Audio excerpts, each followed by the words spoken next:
Okay, my name is Apapa. For 8 days, he has traveled just about a kilometer from Barracks bus stop end of the Ikorodu Road, Funshaw Williams Avenue, to the National Theatre end in Ward Ijora.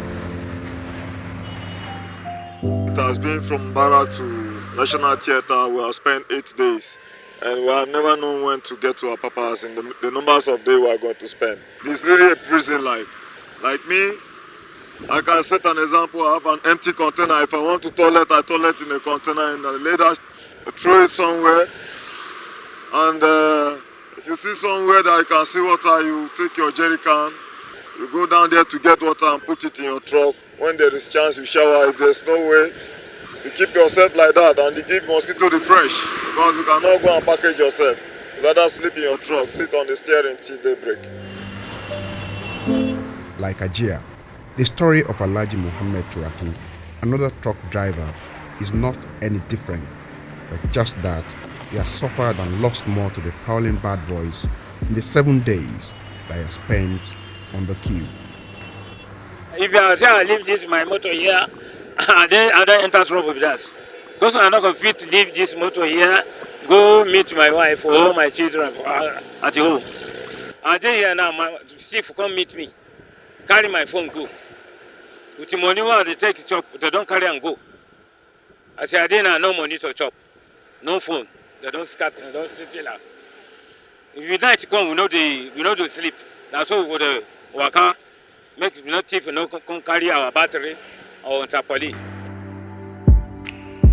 I spoke with Ajia Lupa again on the telephone, and he confirmed to me that he eventually got into Apapa 7 days later, making a total of 15 days that he spent, interestingly, just to drop an empty container at the wharf.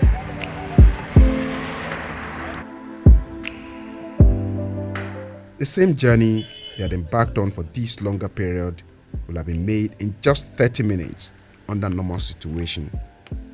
That is a part of the pathetic story of Apapa, the home to two of Nigeria's busiest seaports.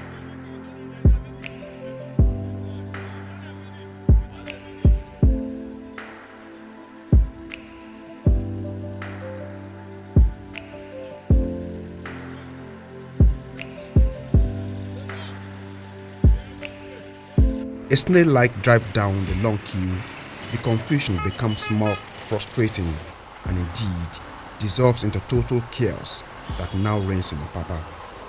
Men of the Joint Security Task Force are having their hands full trying to bring some order. Some of them are making money in the process, and this is how. Check out these two lines of trucks. The one on the extreme left is the lawful, and the other is the shortcut that is permitted only by the security men in charge after the payment of a sum. So we are told by one frustrated truck driver who was quickly shut down by one of the security men on learning of the driver's intention to grant us an interview. At other locations, some other drivers also tell similar stories. What I experience most is the way this tax force of the team treat us. They will collect money from us, say they want to pass us. They will leave the main line, they will not even pass the main line. They will collect money from you, start passing in express, in order to meet up, and there's hold up at the front. Since that front is not moving, the middle cannot move. If you're not starting, you stay more than 2 months before you reach where you are going to start. A recent stakeholders interaction led to the evacuation of some of the trucks here. Because of the dangers, the dead weight of the trucks passes through the bridges, but for how long the temporary sanity will last is a question difficult to answer.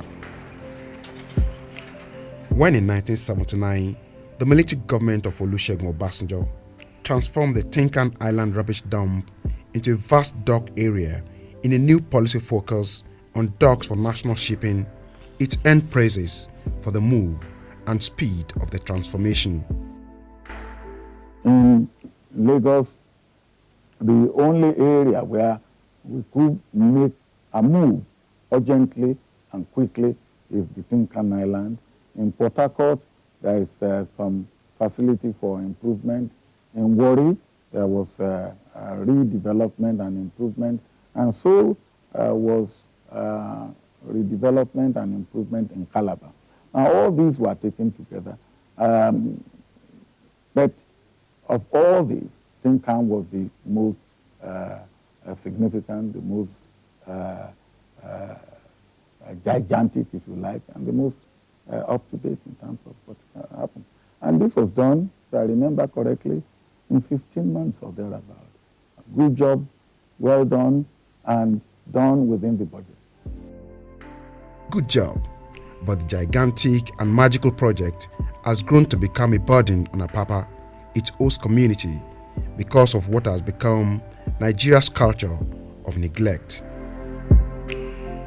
Subsequent administrations, including the Obasanjo civilian regime, have failed to do enough in infrastructural expansion to contain the growing activities at the Tinkan port and the entire Lagos port complex. Faulty foundation. People not knowing what to do. We had managers that were coming here, managers of big companies, formers and all that. They saw the roads going down. And when I came here in 2015, late 2015, I know that one day the whole place will collapse. Apapa is not just a nightmare to truck drivers coming in for cargo businesses and port operators.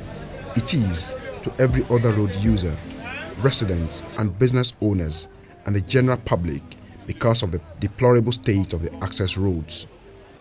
I'm trekking now. I don't know where I'm trekking now to. Last week Friday, I trekked from here to my two. Morning in the morning on Friday, in the morning and in the evening. Even today, this morning I trekked. This road has been killing a lot of people. Even one importer died last week. And as I'm talking to you, it's as if we don't have president in this country. As if we don't have a governor in Lagos State. They should do something about this road. This is what you see every day. This is just a minor one today. Both sides is free. You can even clear that it's free today. You can see this one of my brothers' body here now. Look at it. That's the container over there. Everything just as it came from the overseas. Somebody will have to travel out, get the goods, bring it down here. Then the moment you get out of the port, then everything is lost. Human life, time, everything. This is what you face every day. We are begging if there's anything the government can just do, either state or federal. Let them come to our aid. We are losing many more than manpower here. Every day we are losing life as well. Some of our consignments in the port, 2-3 days, we were unable to load them out. And the demurrage is going, both shipping and the terminal. That's why the fact that the road is bad. The other agencies that are being appointed here, they are using the opportunity of making money out of it. This resident and trader in Apapa, Ellen Adesoye, has done business here for over 2 decades.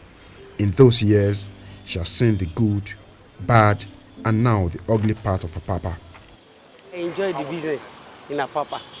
Around 1994 to year 2000, things was going smoothly. You enjoy that then there's white people. When they come to you, you tell them, serve yourself. They will serve themselves. Sometimes I say, Madam Ellen, can you give me a basket? I need fruit. Just give me a basket. When you drop an empty basket for the white man, he will serve himself and he will say, okay, how much is everything? You know, you can give them any price you like. White people, they have money, so we enjoy them that time. But now, the road now, even now, when I call my customers. Hello, Mr. Lee, where are you? They say, Madam Ellen, I'm no longer at Apapa. The road is bad. So I said, where are you now? I'm now in VCG. I'm now in VI. About 5 years back, the situation got so bad that majority of her customers moved out of Apapa, and she had to change her trade from fruits to beverages for lack of patronage. You can check my fruit now. I don't normally sell any fruit at all because fruit is a perishable market. You know, when you buy today, it will fresh. Second day, it will be okay. But third day, if there's no buyer, everything will be in the dustbin. And when we are selling fruit, you know, white people patronize us. So we enjoy them that time where the road is good. But now, thing is very, very worst in Apapa. You know, money gave value that time. Even if you say 30,000, it's money that time. But now, uncle, things get worse. If you can make 15, 20,000, you said the highest sales now it will be, let's say, 20 or 30. But before, when you said 30, now it will be like, you said like 200,000. Because that time, a bag of onions was 2,000, 1,008. Why onions, a bag of onions now is 30,000, 29,000 now. I think I see. Close neighbors suffer a fate similar, if not worse than ours.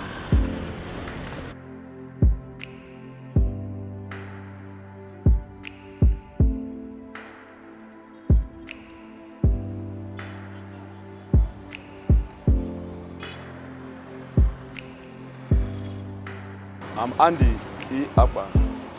Before, business is good in this area, so that's why I moved in here. But now, the situation now, the way I see now, I might go back to my former site. So you are considering that you can someday you can somehow, move out. if the business is not moving now, what am I doing here? So I can relocate. Even the residents, all these residents that I are seeing here are empty. Nobody's here. But people are moving out. When you come back from work, for example, let's consider this way. If you come back from work, maybe you are closing by 4 o'clock. Before you get home, you arrive at your place at 10 o'clock or 11, 12 o'clock in the night. So what are we doing here? People are moving out.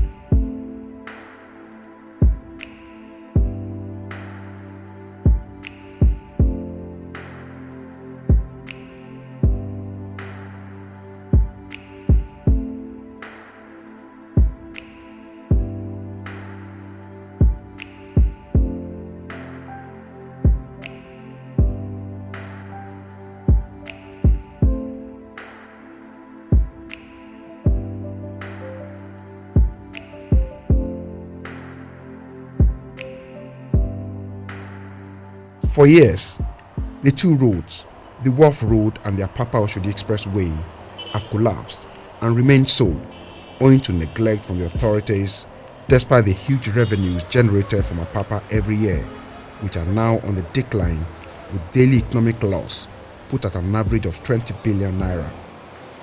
Despite a huge problem with the economy of the country, because shipping business is dollar denominated. Anything you do has to do with Nigerian forex, because Nigeria is not flying a flag in terms of the ocean-going vessels that carry all these containers and all that. And you will agree with me that freight rate is quite a lot of money going out of this country. Cargo coming to Nigeria is on CA value, and you are leaving Nigeria is on FOB value, and so we are losing all round. Now with the bad road again, it's quite a lot of problem because the more the cargo dwell time increases, the more money goes out of the country. It is touching everybody because our people import a lot. You have to feed 180 million people, so that's a beehive. And of course, the business that we have lost is being enjoyed by neighboring countries. A report in the Vanguard newspaper last July suggests that the revenue generated by the Nigeria Customs Service in 2016 dropped by 6 billion naira to 898 billion naira from the 904 billion naira generated in 2015. The drop may not be remotely unconnected with the situation in Apapa that is responsible for more than 80% of Nigeria's import and export activities. The attempt to fix one of the roads, the Wharf Road, by a consortium led by Dangote Group and flour mills, though a welcome development for many, has not done much to help the situation. The people that want to fix the road, they address the stakeholders and inform us that that road will be closed down for 1 year. My observation was as if we welcome the gesture from these 3 companies to fix Apapa, but closing down the only routes that is available for haulage trucks to get to wharf is the road you want to close down for complete 1 year. Without alternative route, it's too dangerous. The entire Lagos will be closed down economically. Unless, before anything is done or before the closure of this road, the alternative route we have to wharf is that of Tinkan, Azit, and Oshodi area. Why can't a palliative measure be put in place before we close down Apapa? We were shouted down and nobody's were able to support such move. And look at what is happening right now. What I predicted that time is exactly what we are saying now. It's over 6 months now. Where are we? Just take from Apapa up to Ijora here. Where are we? And yes, it's good to encourage Nigerians, but under emergency, we need to do what we're supposed to do. The security, health, environmental and social implications of a chaotic Apapa are huge because it has been increasingly difficult for motor vehicles to freely navigate in and around the town. Motorbikes have become the most preferred means despite its inherent dangers.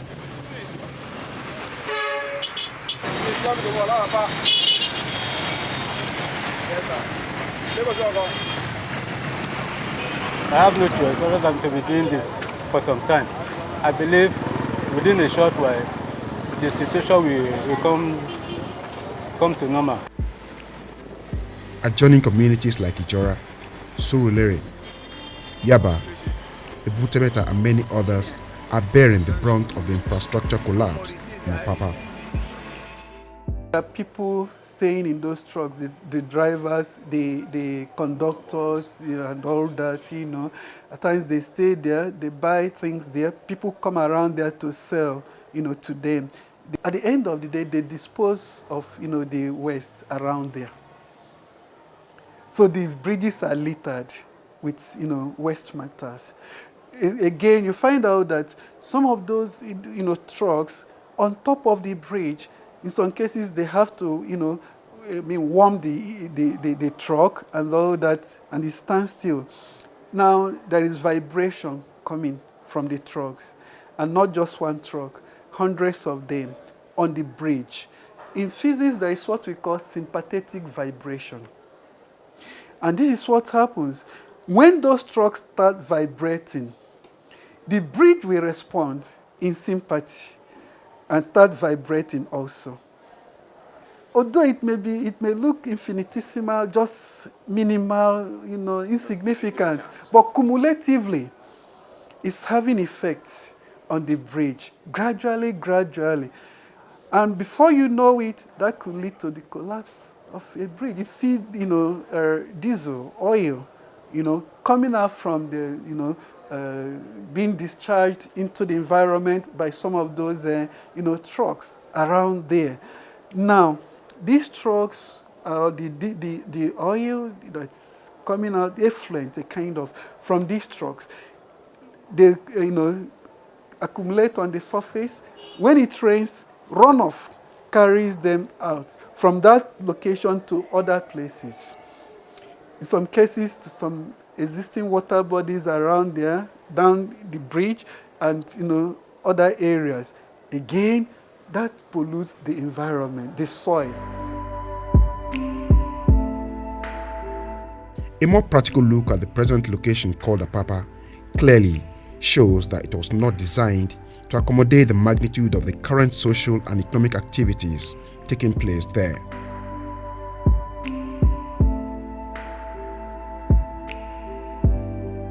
Apapa Port Complex was designed to, in fact, handle or accommodate about 30 million metric, tons of, goods.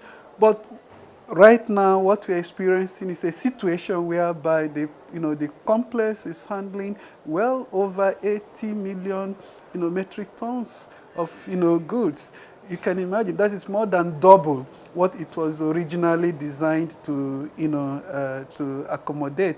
So definitely what we are witnessing now is a situation whereby, the carrying capacity The original carrying capacity of the port complex has been far exceeded. If Apapa is congested, how many depots do we have? We have just 7 loading points, depots. But go to Apapa now. We have over 60 depots in and around Apapa there. Let's now give an arithmetic. If a depot is loading 10 trucks per hour, and all of them have products, we are looking at 600 trucks per hour to move into Apapa at the same time. And I can tell you some depots have out of operation for over 20 years. Out of these PPMC depots. That is why you see most of these trucks that come from north, east, and south to pick product from Lagos, because most of the products you are seeing, they are all imported products. So, why was it difficult for the authorities to foresee the inevitable collapse, especially as the Lagos port complex began to grow and handle activities for business enterprises beyond Nigeria and service some landlocked countries in Africa? Discovered that there is a little bit of conflict of interest between some state and federal agencies. They say when 2 elephants fight, it is the grass that suffers. So there is need for these various agencies, right, to come together, work together, and know that there is a common challenge that we all need to face to help this country to move forward. The problem at Apapa, it's not a localized issue. It's not just even a national issue. It's an international issue. There is need for, policy shift. Controlling the activities, fixing the infrastructure, and taking the trucks off the road have been a hard task for both the federal and Lagos state authorities, despite the constitution of a joint federal and state technical committee by the Goodluck Jonathan administration and the Fashola state government in 2012. According to the highlights of the committee's report, the federal government is to bear the capital expenditure of Apapa regeneration, while both the federal and state governments are to share the recurrent expenditure by 50% each. 6 years after that recommendation, Apapa remains a pitiable sight.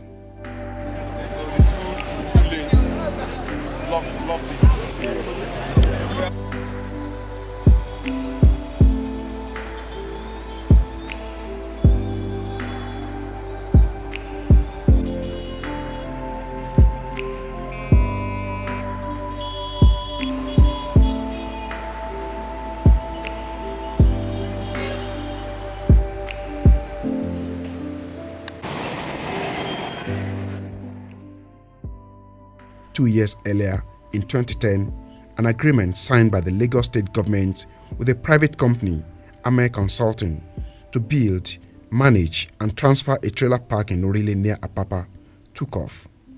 The scheme was designed to accommodate 3,000 trucks in its first phase, another 2,000 in the second phase, and 3,000 more in the third phase, making a total of 8,000 in capacity. Only a year and a half into the scheme in 2011, another development project, the expansion of the Lagos-Badagry Highway, reduced the 3,000 capacity facility drastically to 900 capacity. The result is that 2,100 tankers that could have found parking spaces here are parked indiscriminately just anywhere around Lagos. There appears to be some good news, however, as talks have resumed between the concessionaire and the state governments. We have entered negotiations with the owners, and the negotiations are positive, and that has enabled us to begin to mobilize so that we can rehabilitate it and therefore divert trucks from these bridges to that park. So that basically is one of the ways forward. We also believe that the forthcoming rail project of the federal government would enable cargo traffic which means it basically is the source of all this traffic congestion, to be taken by rail, which if you remember very well, was even one of the initial designs of the rail lines. You know, and that way too, we expect that, thinking futuristically, it will help us to decongest our bridges. We also think that the longer term perspective is the development of the Badagry deep sea port. The Badagry deep sea port, because it has a wider berth, will enable wider, bigger vessels to come in. A 2015 report on Apapa commissioned by the World Bank and submitted in 2017 takes a broader look at the situation and concludes that Apapa needs a complete rejuvenation and the port activities decentralized to decongest the complex, while an effective intergovernmental and interagencies collaborations are highly desirable. We are on time bomb in Apapa. I just pray that it doesn't explode. Because you can see bomber to bomber, can farm spring up like mushroom on daily basis in Apapa. So we have more depots than refinery. You don't need this kind of installations with inherent danger. Any person in Apapa is under serious threat. It takes one strike of explosion. There are so many agencies involved, in cargo clearing and all that, But this could be, made easier. As, we are looking at international best practices now. Everywhere, in advanced countries, and even some more African countries, smaller African countries right now, they are embracing what we call the ICTN. Okay, that's the International, Cargo Tracking Note. And they are using it, okay? In fact, even before the cargo, the shipment arrives at your port, you've already cleared, some of the administrative issues, some of the, registration and other things that are required to be done. That way, by the time the cargo arrives, it will only spend a few days there to just finalize everything.